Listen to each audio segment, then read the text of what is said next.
আহসানু আমালা, পরীক্ষাটা হলো তোমাদের মধ্যে কার আমল কত সুন্দর। আল্লাহ বলেন নাই যে আইয়ুকুম আকসারু আমালা, যে তোমাদের মধ্যে কে কত বেশি আমল করে।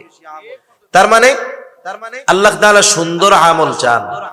এখন যেই ব্যক্তি ভালো কাজও করে, ইবাদত করে, গুনাহও করে, সে আবেদ হইতে পারে নাই। ভালো কাজও করে, পাপও করে। এই পাপ করার কারণে তার ভালো কাজের সৌন্দর্যটা নষ্ট হয়ে যায়। মনে করেন একবারে ধবধবা সাদা একটা জামা, ওই জামার মধ্যে দুই তিনটা কালা দাগ মেরে দিলে কেমন লাগবে? জামার সৌন্দর্য পুরো শেষ। এই জন্য পাপ ইবাদতের সৌন্দর্যকে নষ্ট করে দেয়। এজন্য সকল প্রকার নিষিদ্ধ বিষয় থেকে বেঁচে থাকার দরকার। সেটা ব্যক্তিগত বিষয় হতে পারে, সামাজিক বিষয় হতে পারে, রাষ্ট্রীয় বিষয় হতে পারে। আসলে অনেক সময় হারাম কাজগুলোকে আমরা আনন্দের উপলক্ষ বানায় নেই, ঠিক কিনা বলেন? হারাম কাজকে আনন্দের উপলক্ষ বানিয়ে নেয়। তার মানে যারা হারাম কর্মগুলোকে আনন্দ উদযাপনের উপলক্ষ বানিয়ে নিয়েছে, তার মানে ওই হারাম কাজের অঘোষিত বৈধতা তারা প্রদান করেছে। নাচ গান, গান বাদ্য আপনাদের সমাজে তো আলহামদুলিল্লাহ নাই। জোরে বলেন না, আছে? প্রচুর পরিমাণ আছে। এখন তো অনেক জায়গায় সাধারণ ছোটখাটো অনুষ্ঠানেও অর্ধ উলঙ্গ নারী আর শিল্পী এনে না গাওয়াইলে, না নাচাইলে ভালো লাগে না। আছে না নাই বলেন? আছে, অভাব নাই। বিবাহ অনুষ্ঠানে নাচ গান, ডেক সেট বাজানো, বেপরদা কর্মকাণ্ড, এগুলো সমাজের মানুষ এখন কোনো পাপই মনে করে না, সাধারণ কাজ মনে করে। যেই মাইকে ওয়াজ হচ্ছে, ওই মাইকেই দেখা যাবে পরের দিন গান বাজতেছে। যেই শ্রোতা এখানে ওয়াজ শুনছে, দেখা যাবে আগামীকাল রাত জেগে কোথাও তারা গানের অনুষ্ঠানেও আছে। জোরে বলেন। দেখা যাবে অনেক জায়গায় যেই আয়োজকেরা তাফসীর মাহফিলের আয়োজন করছে, দেখা যাবে ওই আল্লাহর বান্দারাই পহেলা বৈশাখে আবার গানের আয়োজন করে বসে আছে। আছে না নাই? মনে রাখতে হবে, এগুলো ভালো কাজ না। একেবারে সব ধরনের পাপ থেকে আমাদের বেঁচে থাকা দরকার। পাপ আমাদের আমলের সৌন্দর্য নষ্ট করে দেয়। 10 মণ দুধ নষ্ট হওয়ার জন্য 10 মণ গরুর প্রস্রাব লাগে না, এর 1 কাপও লাগবে না। 10 মণ দুধের মধ্যে যদি ঢাইলা দেওয়া হয়, দুধ নষ্ট হয়ে যাবে। এজন্য আমাদের উচিত আমাদের ইবাদত গুলোকে, আমাদের জীবনকে পাপাচার মুক্ত রাখা। রাসূল আকরাম সাল্লাল্লাহু আলাইহি ওয়াসাল্লাম সেই জন্য জানিয়ে দিলেন, উদ্দেশ্য আবু হুরায়রাকে কইরা বলতেছে ঠিক, কিন্তু শিক্ষা গোটা উম্মতের জন্য, যে তোমরা নিষিদ্ধ বিষয় থেকে বাঁচো, সবচাইতে বড় আবেদ হয়ে যাইতে পারবা। জান্নাতে যাওয়ার জন্য অনেক ইবাদতের প্রয়োজন হয় না। আমি আপনাদের বেশি ইবাদত করতে নিরুৎসাহিত করতেছি তা নয়, বরং আমার মূল উদ্দেশ্য হলো ইবাদত বেশি করেন, তবে যেন পাপাচার আমাদের দ্বারা না হয়। আপনি আমি তলা ছিদ্র রেখে, বালতির তলা ছিদ্র রেখে পানি যদি ভরপুর করি, পানি থাকবে? আর যদি কলসির তলা ছিদ্র না থাকে, ভালো থাকে? যেটুকু রাখবো ততটুকুই থাকবে। কিন্তু যদি তলা ছিদ্র থাকে, পানি ভরে রাখবো সকালে, বিকাল হতে হতে পানি কলসি খালি হয়ে যাবে। আমি এই গুনাহ নামক ছিদ্রটা বন্ধ করতে বলতেছি। যদি আমরা এটারে বন্ধ করতে পারি, যতটুকু করব ততটুকু থাকবে, ঠিক কিনা বলেন? মুসনাদে আহমদে একটা হাদিস আসছে, একবার না একাধিকবার। রাসূল আকরাম সাল্লাল্লাহু আলাইহি ওয়াসাল্লাম একদিন ফজরের নামাজের পূর্ব মুহূর্তে হঠাৎ করে তিনি বলতেছেন, এখন যেই ব্যক্তি দরজা দিয়ে ঢুকবে সে জান্নাতি। বর্ণনাটা আব্দুল্লাহ ইবনে আমর ইবনুল আস রাদিয়াল্লাহু তাআলা আনহু থেকে আসছে। এইবার এই কথা বলার পরে সবার নজর দরজার দিকে, কোন আল্লাহর বান্দা দরজা দিয়ে ঢুকে। দেখলো এক ব্যক্তি দরজা দিয়ে ঢুকছে, এখনো অজুর পানি তার দাড়ি বেয়ে বেয়ে পড়তেছে। আর এক বর্ণনার দ্বারা মোটামুটি বোঝা যায় যে ওই ব্যক্তি ছিলেন হযরত সাদ রাদিয়াল্লাহু তাআলা। প্রথম দিন অতিবাহিত হলো, পরে আরেকদিন নবীজি পরের দিন বলে, এখন যেই ব্যক্তি দরজা দিয়ে ঢুকবে সে জান্নাতি। ফজরের পূর্বে সবার নজর দরজার দিকে। কে সেই সৌভাগ্যবান ব্যক্তি যে এখন দরজা দিয়ে ঢুকবে? তাকায় দেখে বিগত দিন যে ব্যক্তি ঢুকছে যেই অবস্থায়, আজকেও সে সেই অবস্থায় ঢুকছে। পরবর্তী দিন আবার একই সময় নবীজি বলেন, এখন যেই ব্যক্তি দরজা দিয়ে ঢুকবে সে জান্নাতি। সবার নজর দরজার দিক। কে সৌভাগ্যবান ব্যক্তি? তাকায় দেখলো বিগত 2 দিন যেই ব্যক্তি যেই অবস্থায় প্রবেশ করেছে, আজকেও ওই ব্যক্তি একই অবস্থায় দরজা দিয়ে প্রবেশ করতেছে। এক ব্যক্তির ব্যাপারে নবীজি পর পর 3 দিন জান্নাতের সংবাদ দিছেন। সেই বেটা যে জান্নাতি, এই খবর নবী মুখ দিয়া বলার আগে আরশে আজিমের মালিকের সিগন্যাল ছিল কি ছিল না? তার মানে সে জান্নাতি, কোনো সন্দেহ নেই। হাদিস বর্ণনাকারী বলেন, পরপর 3 দিন এই ঘোষণা তার ব্যাপারে। আমি চিন্তা করলাম কি এমন স্পেশাল আমল ওই ব্যক্তি করে যার জন্য নবীজি তার ব্যাপারে এমন ঘোষণা দিলেন। এইবার উনি গিয়া হযরত সাদ রাদিয়াল্লাহু তাআলা আনহুকে বলে, ভাই আমি 3টা দিন 3টা রাত তোমার বাড়িতে মেহমান হতে চাই, রাতের মেহমান, দিনের বেলা থাকবো না। এশার নামাজের পরে তোমার বাড়িতে অতিবাহিত করব ফজর পর্যন্ত, খাবারও ব্যবস্থা করা লাগবে না, থাকো, অসুবিধা নাই। এইবার পরের দিন এশার নামাজের পরে 2 জন চলে গেছে। আমাদের গ্রাম অঞ্চলে এক সময় ছিল প্রত্যেক বাড়িতে ভেতরের ঘরের সাথে সাথে একটা ঘর থাকতো, কাছারি ঘর কইতো আর কি। আপনাদের কি বলে জানি না, কাছারি ঘর, কাছারি না? মেহমান টেহমান আসলে ভেতর বাড়িতে আর যাওয়া লাগতো না, ওই কাছারি ঘরের পাশেই বাথরুম, মেহমান আসবে চলে যাবে। আগের মানুষ সহজ সরল ছিল, তারা এত স্টাইলিশ বোরকা পরতো না, কিন্তু অরিজিনাল পর্দা নিশিন তারা ছিল, ঠিক কিনা বলেন? ভেতরে ঢুকতে পারতো না, ওই কাছারি ঘরে থাকতে দিছে, থাকেন আপনি ঘুমান।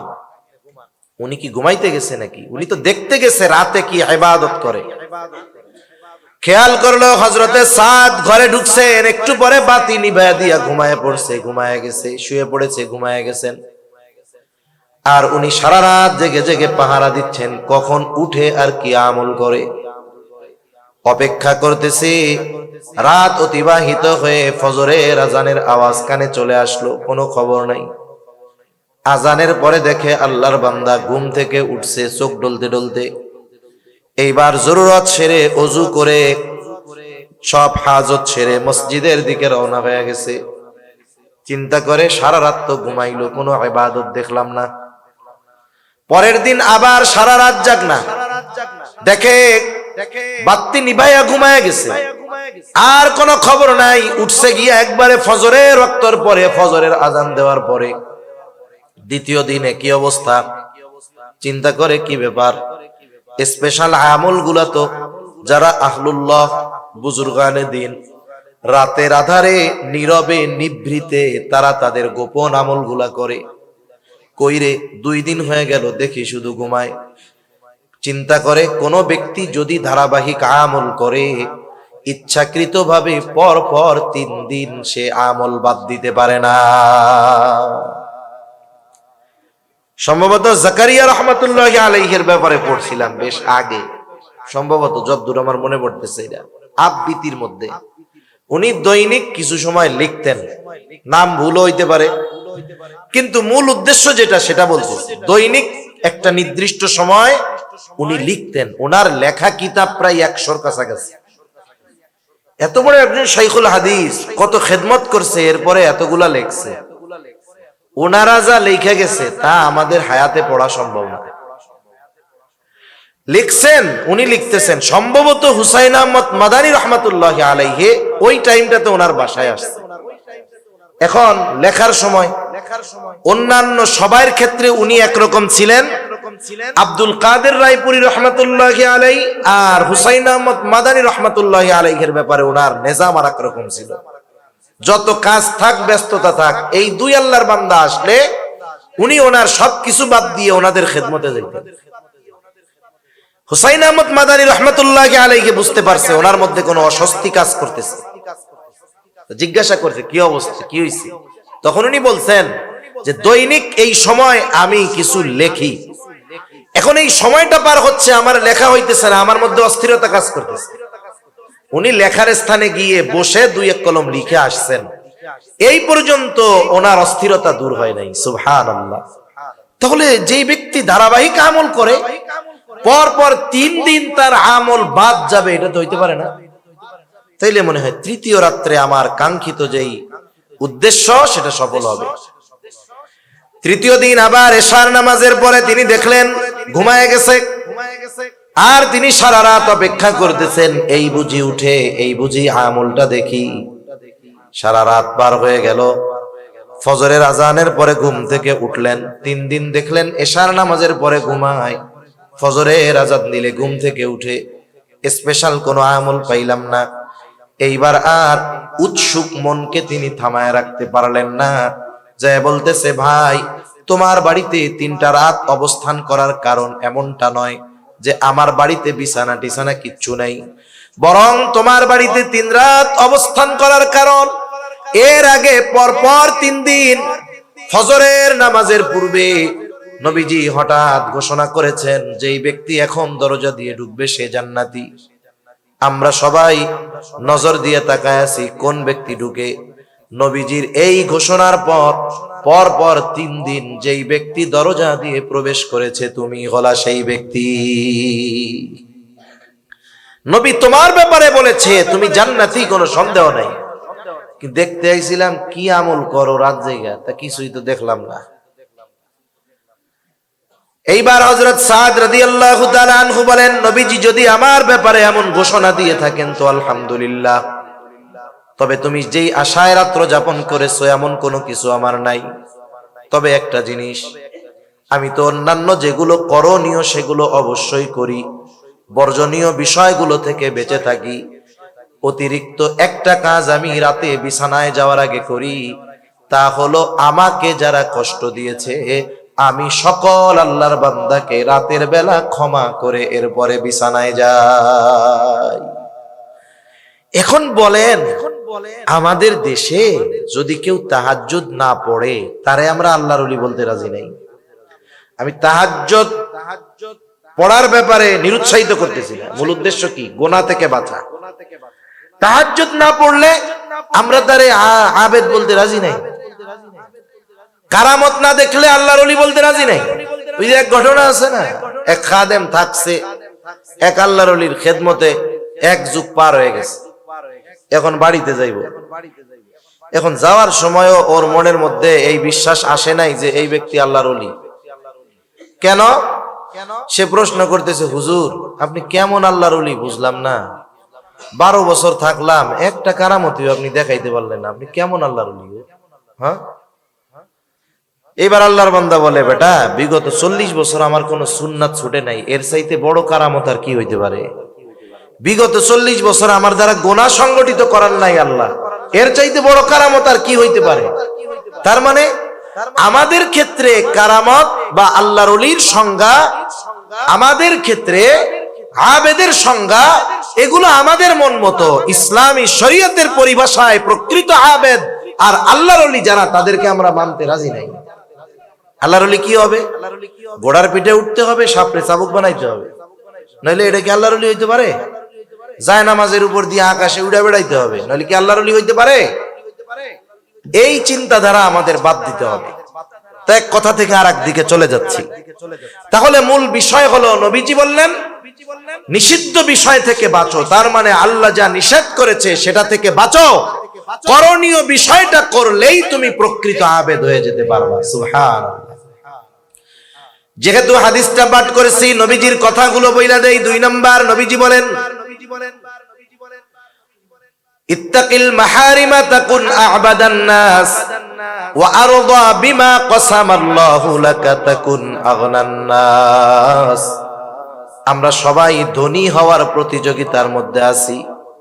প্রাচুর্যতা আমাদের কেমন ভাবে পেয়ে বসেছে, কে কার চাইতে বড় বাড়ি বানাবে, কে কার চাইতে বড় সুন্দর বানাবে, কে কার চাইতে বড় সুন্দর বাড়ি বানাবে, কে কার চাইতে বড় দামি গাড়ি কিনবে, এই প্রাচুর্যের মোহ আমাদেরকে এমন ভাবে পেয়ে বসেছে, যার অনেক গাড়ি বাড়ি তাকে আমরা আসল ধনী মনে করি। এই বাংলাদেশে সবচাইতে বড় ধনী যারা, শত শত ইন্ডাস্ট্রির মালিক যারা, আপনি তাদের কাছে গিয়ে জিজ্ঞাসা করেন যে বসুন্ধরা গ্রুপের মালিক আপনার কি খবর, যমুনা গ্রুপের মালিক আপনার কি খবর, এস আলম গ্রুপের মালিক আপনি কি খবর, দেখবেন এই দেশের সবচাইতে বড় ঋণ খেলাপি হলো এরা। পত্রিকায় আসছে দেশের সব টাকা তো এস আলমেই নিয়ে গেছে গা। তাইলে যে এত ঋণ, সে কোনোদিন ধনী হইতে পারে? কথা বুঝেন নাই মনে হয়। যে ঋণ, ধনী হইতে পারে না। আসল ধনীকে, যে তার চাহিদার দরজাকে বন্ধ করে দিতে পারছে, আসল ধনী হইল এটা। এই জন্য নবীজি সাল্লাল্লাহু আলাইহি ওয়াসাল্লাম বলেন, ওয়ারদা বিমা কসামাল্লাহু লাক, আল্লাহ তাআলা তোমার জন্য যা নির্ধারিত করেছেন, যতটুকু তোমার জন্য নির্ধারিত করেছেন, অতটুকুর উপরেই তুমি সন্তুষ্ট থাকো। কি হবে? নবীজি বলেন, তাকুন আগনান নাস, মানুষের মধ্যে সবচাইতে বড় ধনী হয়ে যাবা। আর প্রকৃতপক্ষে ধনীর সংজ্ঞা হলো যে স্বল্পে তুষ্টতা অর্জন করতে পারে। আল্লাহ যা দিছে আলহামদুলিল্লাহ, এইটা হলো আসল ধনী। আর যার কাছে জিজ্ঞাসা করার পরে কেমন আছো, দেখবেন চাহিদার ডালপালা মেলে ধরছে, এই সমস্যা, পারিবারিক সমস্যা, গাড়ি নাই, বাড়ি নাই, খাওন নাই, পোলাপান ভালো নাই, এই নাই সেই নাই, ঋণ আছি, এই সেই, অসুবিধার একবারে বিশাল এক লিস্ট। ওই বেটা যদি কোটি টাকার মালিক হয়, ও আসলে ধনী হইতে পারে নাই। এজন্য আমরা আল্লাহ তাআলার কাছে স্বল্প তুষ্টতা কামনা করব। আরেকটা বিষয় হলো, মানুষের নজর যদি উপরের দিকে থাকে, সে কোনোদিন মনের দিক দিয়ে ধনী হতে পারে না। আর নবীজি বলেন, আল গিনা গিনান নাফস, অন্তরের ধনী হলো আসল ধনী। যার অন্তর তুষ্ট স্বল্পে, এই বেটাই হলো প্রকৃত ধনী। মনে করেন আপনার 2 তলা সুন্দর একটা বাড়ি আছে। এখন আপনার 2 তলা সুন্দর বাড়ির পাশে 20 তলা একটা বিল্ডিং হয়েছে। প্রথমে খালি আপনার 2 তলাটা ছিল, আশেপাশে বিল্ডিং নাই। আপনার কত ভালো লাগতো যে এলাকার সবচাইতে সুন্দর উঁচু বাড়িটা আমার, পাশে যখন 20 তলা একটা বাড়ি হবে, এখন কেমন লাগবে? 20 তলা বাড়ির ছাদ থেকে 2 তলাকে লাগবে পাবলিক টয়লেটের মতো। এখন আপনি যদি আপনার 2 তলার ছাদের উপর থেকে 20 তলার দিকে তাকান, মাথার টুপি উল্টে উড়ে যাবে, এরকম মনে আর শান্তি নাই। এজন্য উচিত হলো আমরা যেই অবস্থানে আছি, এই অবস্থানে আল্লাহর শুকরিয়া আদায় করে নিচের দিকে তাকানো। উপরের দিকে যখন তাকাবো, তখন চাহিদার পাহাড় আমার দিকে চলে আসবে। আপনি ওইটা বাদ দিয়ে নিচের দিকে যদি তাকান, 2 তলা বাড়ির মালিক, যে আমার তো 2 তলা একটা বিল্ডিং আছে, কিন্তু আমার প্রতিবেশীর টিনেরও ঘর নাই, সে পলি দিয়ে কেমন করে, বাঁশ দিয়ে কত কষ্ট করে আছে, তার শীতেও কষ্ট, গরমেও কষ্ট। আর আল্লাহ তাআলা আমাকে 2 তলা বাড়ি দিয়েছে, বাড়ির মধ্যে এসি লাগানো আছে, গরমেও আরাম, শীতেও আরাম। এই জন্য যতক্ষণ না আমরা আল্লাহ তাআলার দেওয়া নির্ধারিত বস্তুর উপরে পরিপূর্ণ সন্তুষ্ট না হব, আত্মার ধনী যতক্ষণ না হব, তার মানে স্বল্পে তুষ্টতা যতক্ষণ অর্জন না করব, আর চাহিদার নজরকে যতক্ষণ আমার অবস্থান থেকে নিচের দিকে না দিব, হাজারো কোটি টাকার মালিকও আমি আপনি যদি হয়ে যাই, আল্লাহর কসম আমি আপনি প্রকৃত ধনী হতে পারবো না। নবীজি শখ আঁকতেছেন, শখ আঁকছেন, শখ আইকা বুঝাইতেছেন, দাগ কিছু ভিতরে রাখছেন শখের, আর বাইরে দিয়ে দিছেন। কিছু দিছেন বাইরে, একটা দিয়ে দিছেন ভিতরে। কি বুঝাইতে চান? যে বুঝাইতে চাচ্ছেন বনি আদমের চাহিদা, আশা, তার হায়াত যতটুক, তার চাইতে অনেক বেশি। আর এক হাদিসের মধ্যে নবীজি বলেন, বনি আদমের পেট কবরের মাটি ছাড়া ভরবে না। সে যদি স্বর্ণে পরিপূর্ণ একটা জমিন পেয়ে যায়, আরেকটা পাওয়ার আকাঙ্ক্ষা করবে, তার পেটটাও ভরবে না যতক্ষণ না সে কবরের মাটি তার পেটের মধ্যে যাবে। এজন্য মূলত স্বল্পে তুষ্ট যারা, আল্লাহ তাআলা যতটুকু দিয়েছেন এতটুকু নিয়ে যারা সন্তুষ্ট থাকে, এই লোকগুলোই প্রকৃত ধনী হতে পারে। এদের আর সম্পদের আশায় অন্তরের মধ্যে কষ্ট লাগে না, এরা অন্যান্য চিন্তা করে না, এরা হতাশায় ভুগে না, চাহিদার সমুদ্রে হাবুডুবু খায় না। এরপরে নবীজি সাল্লাল্লাহু আলাইহি ওয়াসাল্লাম বলেন, ওয়া আহসিন ইলা জারিকা তাকুম মুমিনা। নবীজি বলেন, তুমি তোমার প্রতিবেশীর সাথে সদাচরণ করো, তাহলে তুমি প্রকৃত মুমিন হতে পারবা। প্রতিবেশীর সাথে সদাচরণ করা দরকার। আর রাসূল সাল্লাল্লাহু আলাইহি ওয়াসাল্লাম প্রতিবেশীর হকের ব্যাপারে বলেন, জিবরাইল আলাইহিস সালাম আমাকে প্রতিবেশীর হকের ব্যাপারে এত গুরুত্ব দিয়েছেন, এক সময় আমি তো মনে করেছিলাম প্রতিবেশীকে হয়তো ওয়ারিশ বানিয়ে দেওয়া হবে। আর আমাদের দেশে সবচাইতে বড় দুশমন থাকে প্রতিবেশী। কেউ যদি একটু প্রভাব প্রতিপত্তিশালী হয়, আত্মীয় স্বজন যদি ক্ষমতাধর থাকে, বড় নেতা থাকে, তাহলে এই ক্ষমতাধর আত্মীয় স্বজনের পরিচয়কে ব্যবহার করে প্রতিবেশীর উপরে জুলুম করে। আছে না নাই? অভাব নাই। মনে করেন আপনার বাড়িতে আগুন লাগছে, আপনার আত্মীয় স্বজন বড় অফিসার, সব ঢাকা রাজধানীতে। বলেন তো, যতই পাওয়ার থাক, ওইখান থেকে মোবাইলে ফু দিলে আগুন নিভে যাবে? আগুন নিভাতে আগে আসবে কে? প্রতিবেশী। অথচ এর সাথেই আপনার খারাপ সম্পর্ক। গভীর রাতে আপনি টাকা পয়সাওয়ালা মালিক, আপনার বাড়ির পাশে একজন টমটম চালায়, আপনার বাবা স্ট্রোক করছে, কি করবেন? টমটমওয়ালার টমটমে আপনাকে তাকে হসপিটালে নিয়ে যাইতে হবে, কিন্তু এর সাথে আপনার ব্যবহার খারাপ। ও মনে মনে করবে, মরুক গা, আমার কি হয়েছে? এজন্য প্রতিবেশী, তাদের সাথে ভালো আচরণ করা দরকার। প্রতিবেশীর হকের কথা নবীজি বর্ণনা করতে গিয়ে এখানে আল্লাহর রাসূল সাল্লাল্লাহু আলাইহি ওয়াসাল্লাম ধর্মকে প্রাধান্য দেন নাই। যে এমন বলেন নাই যে প্রতিবেশী মুসলিম হলে তার প্রতি হক বেশি, অমুসলিম হলে কম। আয়েশা সিদ্দিকা রাদিয়াল্লাহু তাআলা আনহা নবীজিকে জিজ্ঞাসা করতেছে, আমার প্রতিবেশী একজন মুসলিম আর একজন অমুসলিম, ইয়া রাসূলুল্লাহ, এই দুইজনের মধ্যে প্রতিবেশী হিসাবে আমার কাছে বেশি হক প্রাপ্য কে? নবীজি বলতে পারতেন যে মুসলিম সে। এই কথা নবীজি বলেন নাই। নবীজি বললেন, যার দরজা তোমার দরজার বেশি কাছে, প্রতিবেশী হিসাবে সে তোমার কাছে বেশি হক প্রাপ্য। সুবহানাল্লাহ। তাহলে একজন প্রতিবেশী যদি অমুসলিমও হয়, সে যদি আমার বেশি কাছে হয় একজন মুমিনের চাইতে, প্রতিবেশী হিসাবে অমুসলিম হোক, প্রতিবেশী হিসাবে সে আমার কাছে বেশি হক প্রাপ্য। এজন্য একটা মানুষ যদি প্রকৃত মুমিন হতে চায়, নবীজি বলেন সে যেন প্রতিবেশীর সাথে সদাচরণ করে, ভালো ব্যবহার করে, প্রতিবেশীর কষ্টের কারণ যেন না হয়, প্রতিবেশীকে যেন কষ্ট না দেয়। আমাদের অবস্থা কি? আমরা ভালো প্রতিবেশী চাই, কিন্তু নিজে ভালো প্রতিবেশী হইতে রাজি নাই। আমি চাই যে আমার প্রতিবেশীর মাধ্যমে আমি যেন কষ্ট না পাই, কিন্তু আমি নিজে আবার প্রতিবেশীকে কষ্ট দিতে থাকি। এটা হলে হবে না। একটু সহনশীল হতে হবে। প্রতিবেশীর দ্বারা যদি একটু কষ্ট পাইও, একটু সবর করব। আর এই আমার মধ্যে থাকতো জাহান্নামের ভয় চিন্তা যদি আমার মধ্যে থাকতো, আল্লাহর কসম, আমি যদি এই বিষয়গুলোকে যদি হৃদয় দিয়ে অনুধাবন করতে পারতাম, তাহলে আমাদের মুখ দিয়ে কোনোদিন, চেহারায় কোনোদিন হাসির প্রভাব দেখা যাইত না।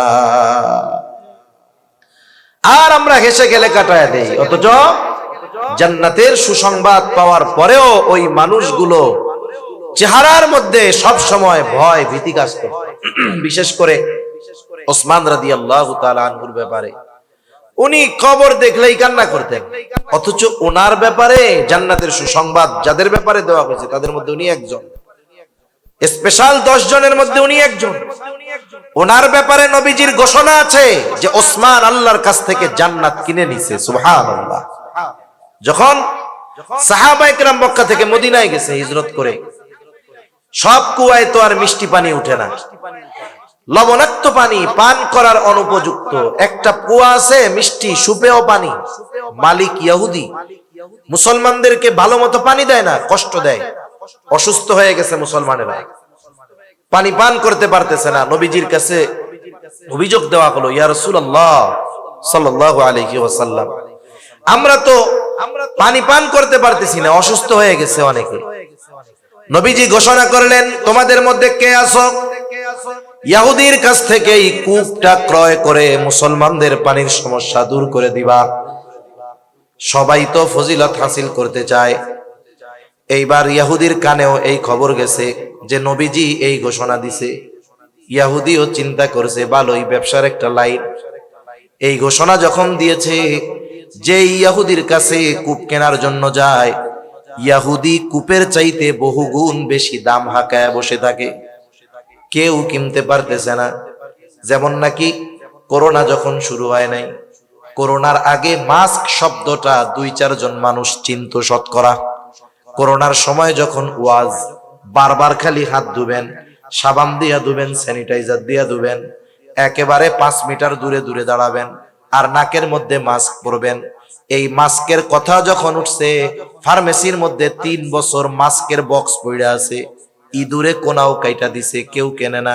কিন্তু দেখা গেল আটানা কইরা কেনা মাস্ক গুলো এক একটা 40-50 টাকাও বিক্রয় করছে। তার মানে জিনিসের যখন চাহিদা হয় আর যদি ওইটা কম থাকে, ওইটার দাম বেড়ে যায়। আবার নবী বলছে, সাহাবায়ে কেরাম যাইতেছে আরো খালি দাম বাড়াইছে, কেউ কিনতে পারে না, ওইরকম টাকা কারো কাছে নাই। ওসমান রাদিয়াল্লাহু তাআলা আনহু আসছেন, ওনার কাছে খবর গেছে যে নবীজি এই কথা বলছে। উনি ইহুদির কাছে চলে গেছেন। ইহুদির কাছে গিয়া বলে, কত চাও তুমি কূপের দাম বলো। ইহুদি মূল দামের চাইতে বহু গুণ বাড়ায়া কূপের দাম চেয়েছে। ওসমান তো গনি, আল্লাহ তাআলা সম্পদ দিয়েছে অনেক। ইহুদির কথার পরে আর কোনো কথা নয়, যেই পরিমাণ অর্থ চেয়েছে সেই পরিমাণ অর্থ পরিশোধ করে কূপটা নিজে কিনে নিয়েছে। সাথে সাথে কূপ ব্যবহার করার জন্য উন্মুক্ত করে দিল। নবীজির কাছে খবর গেছে, ইয়া রাসূলুল্লাহ, মুসলমানদের পানির কষ্ট দূর হয়ে গেছে। কেমনে? বলে, আপনার জামাতা উসমান এত দাম দিয়া ইহুদির কাছ থেকে কূপ ক্রয় করে মুসলমান সহ মানুষের জন্য উন্মুক্ত করে দিয়েছে। নবীজি তখন বলতেছে, শোনো, উসমান ইহুদির কাছ থেকে কূপ কিনে নাই, বরং উসমান আল্লাহ তাআলার কাছ থেকে জান্নাত কিনে নিয়েছে। এই ধরনের মানুষগুলাও কবরের কথা চিন্তা করে কান্না করতেন, কিন্তু আমাদের অবস্থা কি? আমাদের কান্নার খবর নাই। এজন্য হাসতে হাসতে আমাদের দিল শেষ। আবার হাসির বিষয় যদি আসে, হাসতেও তো হবে সুন্নাত তরিকায়। হ হ করে অট্ট হাসি হাসা যাবে না। তাবাসসুমান, নবীজি হাসতেন, মুচকি হাসি, এটা নবীজির সুন্নাত। তাহলে এই হাদিস থেকে শিখলাম কি? পাপ ছাড়বো, তাইলে আবেদ হওয়া যাবে। যা আছে তাতে সন্তুষ্ট থাকলে ধনী হওয়া যাবে। প্রতিবেশীর সদাচরণের মাধ্যমে প্রকৃত মুমিন হওয়া যাবে।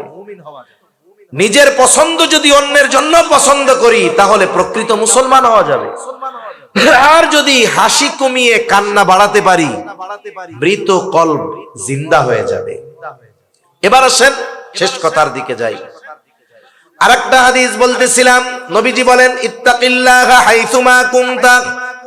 ও আবু যর, তুমি যেখানেই থাকো না কেন, তুমি আল্লাহ তাআলাকে ভয় করবা। 2 নাম্বার, ওয়া আতবিইস সাইয়্যাতাল হাসানাতা তামহুহা।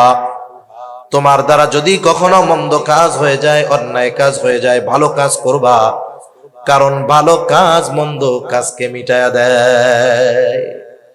এখন মন্দ কাজ যেমন, ভালো কাজটা তেমন হতে হবে। মন্দ কাজ যেমন, ভালো কাজটাও তেমন হতে হবে। যেমন একজনে করছে কবিরা গুনাহ, এখন কবিরা গুনাহ করলে কি করতে হবে? তার তাওবা করতে হবে, নাহলে তো কবিরা গুনাহ মাফ হবে না। এইরকম ভাবে মন্দ কাজটা যেমন ওজনের, ভালো কাজটাও ওই রকম ওজনের হতে হবে। মনে করেন এর মধ্যে ছিল মদ, এই পর্যন্ত মদ, আপনি মদ ফালায় দিছেন, খালি বোতল। এই পর্যন্ত যদি পুনরায় ভালো জিনিস দিয়ে পূর্ণ করতে চান, তাইলে দুধ যদি দিতে চান, এই পরিমাণ দুধ দিতে হবে, ঠিক না? তার মানে মন্দ জিনিসটাও যেই পরিমাণের, ভালো জিনিসটাও ওই পরিমাণ হতে হবে, নাইলে ওই যে ফাঁকা জায়গাটা, ওটা পূর্ণ হবে না। এজন্য পাপ যেমন, পাপের বিপরীতে ভালো কাজ। শেষ। এরপরে নবীজি বলেন, আবু হুরায়রা ওয়া খালিকিন নাস বিখুলুকিন হাসানিন, হে আবু যর, মানুষের সাথে সদাচরণ করবা, ভালো ব্যবহার করবা, কারণ মানুষের সাথে ভালো ব্যবহার, ভালো আচরণ করা এটা উত্তম চরিত্রের পরিচায়ক। আর যেই ব্যক্তি সদাচরণে অভ্যস্ত হয় তথা সৎ চরিত্রের অধিকারী হয়, সৎ চরিত্রের ওজন হবে মিজানে সবচাইতে বেশি। নবীজি সাল্লাল্লাহু আলাইহি ওয়াসাল্লাম বলেন, মিজানের মধ্যে আমাদের আমলকে ওজন দেওয়া হবে। নবীজিকে প্রশ্ন করা হয়েছে, ইয়া রাসূলুল্লাহ, মিজানের মধ্যে সবচাইতে ওজন হবে কোন আমল? নবীজি নামাজের কথা বলেন নাই, রোজা